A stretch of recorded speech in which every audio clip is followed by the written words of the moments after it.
En primera ronda tiene el uso de la palabra el diputado Ricardo Mejía Verdeja, consejero del Poder Legislativo. Gracias, presidente. Pues nos parece que esta reincorporación o entre comillas, nuevo dictamen del titular de la unidad de fiscalización, Alfredo Cristalinas, no es sino un gatopardismo, es decir, hacen como que se cambia para que todo siga igual. Lo dijimos en la sesión pasada que iba a haber cambios cosméticos, supuestas concesiones, para decir que ahora sí se tiene que votar porque todo está bien. A nosotros nos sigue pareciendo un dictamen parcial, irracional, revanchista, inconstitucional y encubridor. Parcial porque hay un trato diferenciado entre una coalición y otra, entre un candidato presidencial y otro. Irracional porque tienen a la vista los gastos, a qué campañas benefició y siguen privilegiando criterios absurdos para favorecer al candidato del PRI y de la coalición Compromiso por México. Revanchista porque se pretende dejar el precedente que aquellos opositores reales al régimen van a no solamente a verse escamoteados en su posibilidad de ganar las elecciones, sino que además va a haber represión económica frente a su comportamiento político. Inconstitucional porque un reglamento absurdo no puede estar por encima de los principios constitucionales de equidad que tienen que marcar una contienda. Y encubridor porque en toda la ruta de la fiscalización siempre ha estado la premisa de no tocar ni con el pétalo de una sanción al hoy presidente de la República, Enrique Peña Nieto. Lo mismo fue en el Soriana Gate, en el Monex Gate, que ahora en el tema de los gastos de campaña.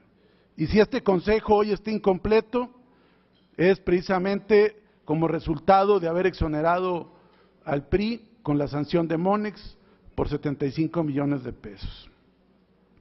Ha sido un largo y tortuoso camino de simulación y fraude a la ley. No es un asunto de tiempo, podrían regresarlo 4, 5, 10 veces y si no hay voluntad, si no hay decisión, si no hay una interpretación conforme a la Constitución, seguiría la misma falta de transparencia, la misma irracionalidad y la misma falta de apego a la Constitución.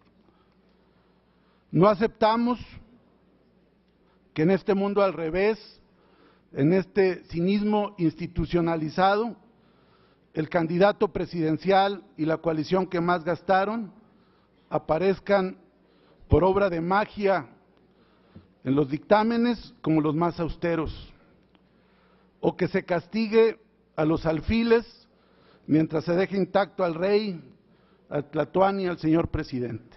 Y aquí, por ejemplo, estamos viendo que 103 diputados federales hoy en funciones, a lo mejor me quedo corto, violaron los topes de gastos de campaña. Es decir, más del 20% de la integración de la Cámara de Diputados tiene candidatos, hoy diputados federales, que violaron los topes de gastos de campaña, y yo creo que, por ejemplo, dos que están aquí y que son consejeros del Poder Legislativo y que aparecen como que violaron los topes, yo no creo que los hayan violado, no creo que ni el compañero Astudillo ni el compañero Sagüí hayan violado los topes de gastos de campaña, pero tendrán que apechugar para que Enrique Peña Nieto no aparezca como que violó los topes de gastos de campaña. Y por eso hoy 103 diputados federales que son parte de la Cámara violaron los topes de gastos de campaña y 2 senadores violaron los topes de gastos de campaña. Todo para que no violen los topes de gastos de campaña quien en realidad los violó en esta simulación que es Enrique Peña Nieto.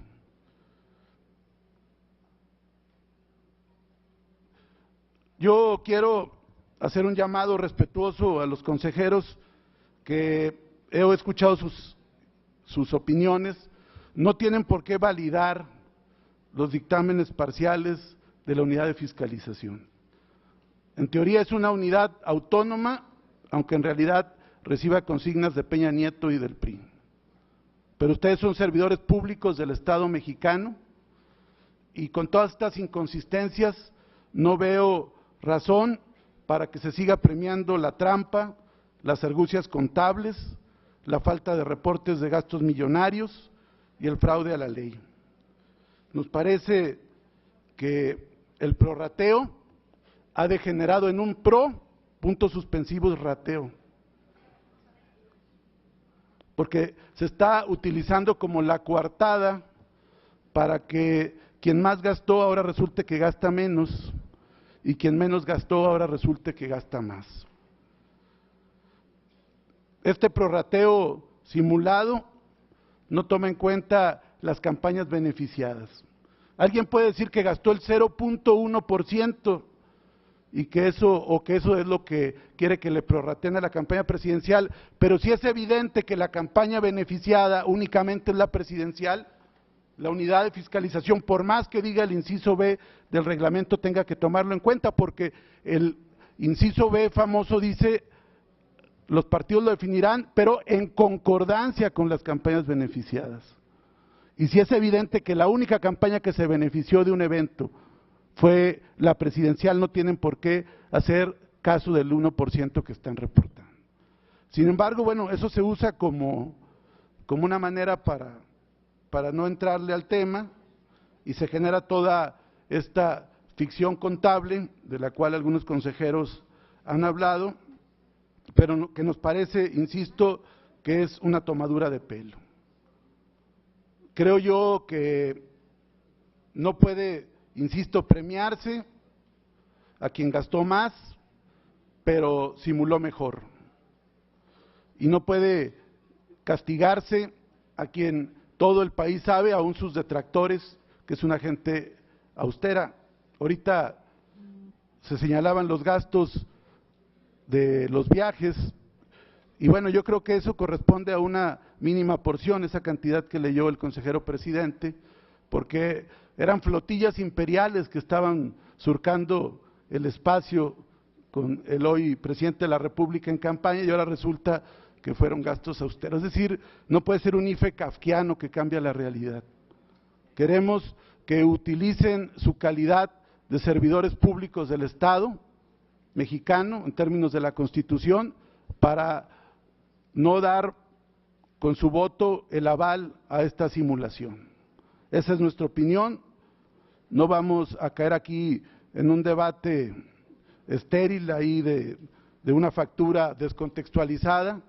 Se tiene que ver todo el conjunto, quién gastó más y evidentemente hacerlo conforme a la Constitución y conforme a los valores democráticos. Es cuanto, presidente. Gracias, diputado. ¿Le acepta usted una pregunta al presidente del Consejo? ¿Como presidente o como representante del PRI? Adelante. Señor diputado, le suplico sea usted cuidadoso al referirse a quien preside este Consejo, porque no tiene la representación de ningún partido político. Mi pregunta es muy sencilla, quiero su opinión. Tengo a la vista un REPAP de la coalición Movimiento Progresista, es el 5282, voy a emitir el nombre de la persona, por obvias razones, pero está fechado en Colima el día 10 de abril, recibe esta persona un reconocimiento por 6,000 pesos y dice que es para hacer promoción del voto de la campaña presidencial en el Distrito 1 de Colima. Tengo un documento fechado el 11 de diciembre de 2012, en el que esa misma persona dice: realicé actos de promoción del voto a favor del ciudadano Andrés Manuel López Obrador, candidato a presidente constitucional de los Estados Unidos mexicanos, así como de los candidatos al Senado de la República por el Distrito Federal. En la parte posterior, el notario público correspondiente 47 del Distrito Federal dice que certifica que esta persona firmó el documento el 11 de diciembre y lo ratificó. No dice el notario que le conste las actividades que realizó la persona que presentó el documento. Quisiera conocer su opinión, porque se duelen algunos de sus colegas y compañeros de partido y de coalición de que no se ha fundado y motivado la no aceptación de la reclasificación de los REPAPs. A partir de la página 504 del dictamen está explicado por qué no se aceptó esa reclasificación. Me gustaría mucho conocer su opinión respecto de estos dos documentos que le acabo de compartir. Por su respuesta, muchas gracias, señor diputado. Bueno, en primer término, señalar que en términos del 61 constitucional, pues no acepto la reconvención porque es mi opinión y usted solo ha preguntado cosas que tienen que ver con la coalición Movimiento Progresista. Sería interesante también preguntas con esta intencionalidad que tengan que ver con la coalición Compromiso por México. Por eso lo señalé, no fue mordacidad, fue una descripción de la actitud política. Y por otro lado, pues me parece, insisto, yo por eso lo decía, descontextualizan algo y lo quieren extrapolar. Necesitaría ver el caso concreto porque sé que varios REPAPs lograron, con las observaciones, lograron señalarse que eran para el activismo de estos promotores era para las 3 campañas, es decir, era para la coalición, no era solamente para una. Pero insisto, se trata de descontextualizar para tratar de echar abajo nuestros argumentos. Seguimos sosteniendo nuestra posición. Mucho le agradezco su respuesta, señor diputado.